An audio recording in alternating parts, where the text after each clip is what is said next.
रोहित देशवाल ने आने वाले ट्रॉली टूर्नामेंट्स को ध्यान में रखते हुए अपने RX ट्रैक्टर को एक बार फिर पूरी तरह से सेट किया है। वजह साफ है, ट्रैक्टर को सर्दी के मौसम में चलाना और गर्मी के मौसम में चलाना दोनों बिल्कुल अलग बात होती है।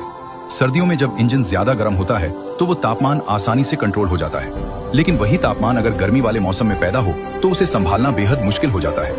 RX जब अपनी पूरी पावर पर चलता है तो इंजन से बहुत तेज और भारी गर्म हवा निकलती है।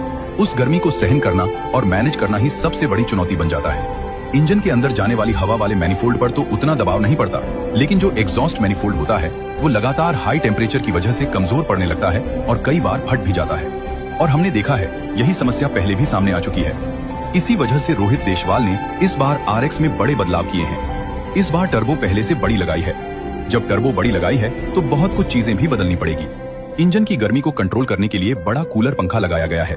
कूलेंट की टंकी को बड़ा किया गया है और कूलिंग सिस्टम को पूरी तरह अपग्रेड किया गया है ताकि हाई टेम्परेचर में भी इंजन संतुलित रहे। हर उस हिस्से पर ध्यान दिया गया है जहां गर्मी ज्यादा असर डालती है। इन सभी बदलावों के बाद अब उम्मीद है कि RX सिर्फ सर्दियों में ही नहीं बल्कि तपती गर्मी में भी उतनी ही ताकत और संतुलन के साथ चलेगा। रोहित देशवाल ने इस बार सिर्फ बड़ी टर्बो लगाकर पावर ही नहीं बढ़ाई बल्कि उस पावर को संभालने का भी पूरा इंतजाम किया है ताकि आने वाले टूर्नामेंट्स में RX पूरी मजबूती के साथ मैदान में उतरे।